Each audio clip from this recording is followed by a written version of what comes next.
Monsieur le promoteur, bonjour. Bonjour. Vous êtes le promoteur du complexe scolaire Maendele Obunya et aujourd'hui vous êtes à la clôture de l'année 2024. Quelle est votre appréciation par rapport à cette clôture? Vraiment un sentiment de parfaite satisfaction parce que je me dis que le sentiment est vraiment positif. Les enfants ont réussi, les enfants ont été accompagnés de leurs parents. Les parents sont rentrés très satisfaits. Les enfants eux-mêmes sont rentrés très satisfaits. Donc nous, l'école, nous sommes satisfaits. Les enfants se sont présentés au test d'ENAFEP. Nous avons présenté 118 candidats et tous ont réussi. Et à l'ENAFEP, nous avons présenté près de 200 candidats et tous ont réussi. Nous sommes vraiment satisfaits et nous sommes confiants. Nous sommes en train de prier parce que là, nous avons la foi que même les finalistes de 4e pour les excitats, ils vont aussi réussir. Nous sommes vraiment sereins, nous sommes satisfaits du travail que nous, ensemble avec les enseignants, les parents et nos élèves avons effectué. Qu'est-ce qui justifie ces résultats écrasants au sein de votre institution? C'est un résultat de travail de longue haleine. Tout ce que nous demandons à notre personnel et aux enfants, c'est d'être concentrés au travail. Parce que la Bible le dit, on ne récolte jamais ce qu'on n'a pas semé. C'est un travail mérité. Ce résultat est mérité parce que c'est un résultat de travail hardi, un travail qui a subi la concentration de la part et des enseignants, des enfants et des parents qui ont accompagné les enfants. Donc nous disons gloire au Seigneur, nous sommes satisfaits, c'est un très bon travail. École Maendele, c'est une école qui est post-scolaire au niveau de la province, surtout dans la ville de Bunya. Et quelles sont les perspectives de l'année qui nous peut déjà allouer? Vraiment la réhabilitation et l'amélioration de nos infrastructures. Parce que à part ça, je pense que nous ne manquons pas grand-chose. Les enseignants sont concentrés, les enseignements sont à leur place. Et les enfants, nous avons des enfants de qualité.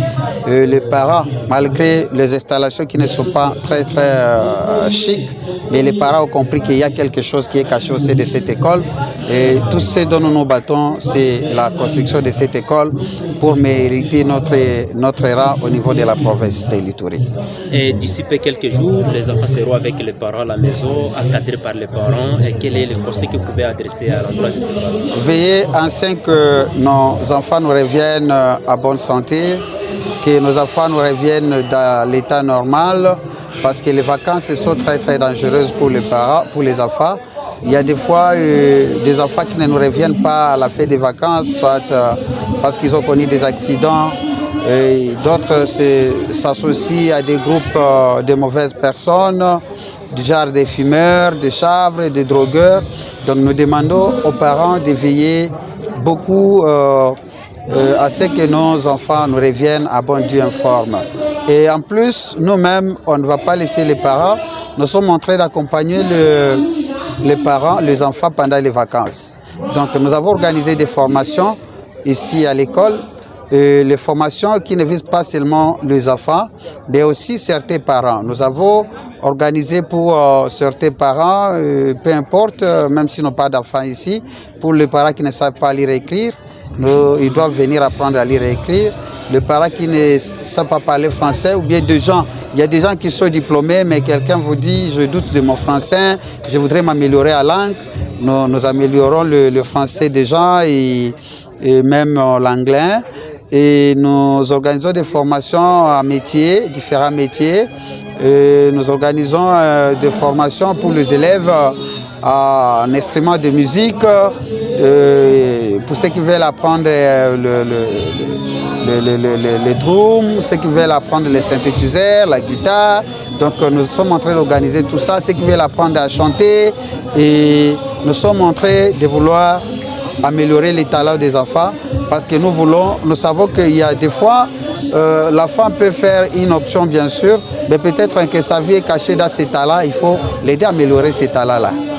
Monsieur le promoteur, les points sombres ne manquent toujours pas. Depuis le début de l'année jusqu'à aujourd'hui, l'atterrissage de cette année, quels sont les points que vous avez trouvés épais sombres du côté des parents, enseignants ou élèves, que vous ne voulez pas que ça se répète l'année prochaine? Oui, pour certains enseignants, c'est la conscience professionnelle, mais avec le chef d'établissement, on s'est battu. Pour certaines personnes qui avaient des faiblesses, on les a améliorés, et ceux qui ne sont pas adaptés, carrément, on les a écartés comme dans toute société. Et du côté des enfants, des fois, c'est le non-accompagnement par le parent, mais aussi du côté des enfants, c'est la non-prise de conscience par les enfants eux-mêmes. Vous allez voir qu'il y a un enfant qui pourtant a beaucoup d'opportunités, le parent a des moyens pour les scolariser, ou le frère, ou le membre de la famille, mais l'enfant ne prend pas en considération ses études. Vous voyez que pour qu'il vienne à l'école, il y a des fois où les forces, mais il s'absente sans raison, et ça pose un peu problème. Et de l'autre côté, comme vous l'avez évoqué, du côté des parents, il y a certains parents qui sont effectivement en difficulté. Vous voyez, avec la conjoncture actuelle, avec la répétition des troubles dans les milieux ruraux qui pourtant constituent aussi un poumon pour la ville de Bunia, il y a des parents qui avaient les activités dans le village, mais qui sont devenus incapables de pouvoir aux besoins de leur famille suite à un problème dans le milieu ruraux. Donc il y a des parents qui n'ont pas été à la hauteur d'accompagner leurs enfants normalement par rapport aux freins de scolarisation. Et aussi, il y a des parents qui carrément, dans leur conscience, ne savent pas qu'ils doivent accompagner la vie morale, la vie éducationnelle de l'enfant. Ça constitue certains problèmes, mais qu'à cela ne tienne, nous avons chuté quand même et nous disons gloire au Seigneur. Avant de terminer, peut-être, monsieur le promoteur, l'année a été caractérisée par une accalmie dans la ville, surtout bien sûr, de la ville où ça a permis que les enfants terminent l'année sans interruption. Quel est le message que vous pouvez adresser à l'endroit des autorités, surtout de la province?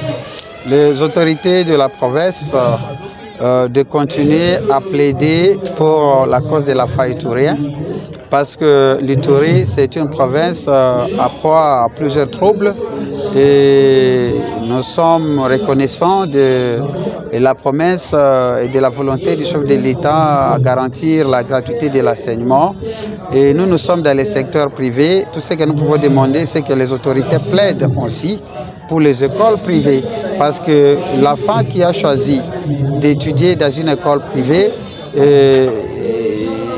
n'est pas différent d'un enfant congolais. Donc c'est aussi un enfant congolais. Mais des fois, il y a des freins dont pourtant on a exempté les enfants qui étudient dans les conventionnés dans les écoles publiques. Mais dans les écoles privées, on nous les demande, ce sont des frais du genre quotidien. Et pourtant, s'il avait fallu qu'on laisse tous ces enfants-là étudier dans les écoles publiques, je ne crois pas que l'État congolais saurait vraiment construire toutes les écoles pour tous les enfants congolais. En fait, je me dit que nous, les écoles privées, nous sommes un partenaire d'ailleurs privilégié de l'État congolais. Il ne faudrait pas que l'État congolais arrive à créer une discrimination entre les enfants dans les écoles privées et les enfants dans les écoles publiques.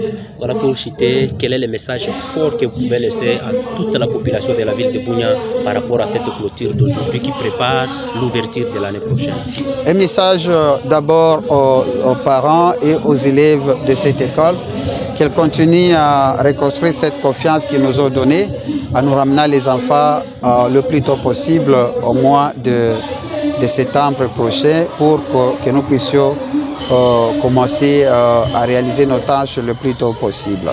Et un message aux parents qui peuvent nous écouter et qui n'ont pas encore eu la chance de découvrir le complexe scolaire Maendeleo, je leur dis que cette école, nous sommes en train de nous battre pour former des enfants qui vont relever les niveaux des familles, parce que nous avons foi que les enfants que nous sommes en train de former, avec la qualité de ces enfants-là, ils seront utiles et à eux-mêmes et à leur famille, à leurs parents, donc en général pour la société congolaise. Et nous demandons aux parents, à cause de cette confiance, de nous renvoyer les enfants. Monsieur le promoteur, nous vous remercions pour répondre à nos questions. C'est moi qui vous remercie.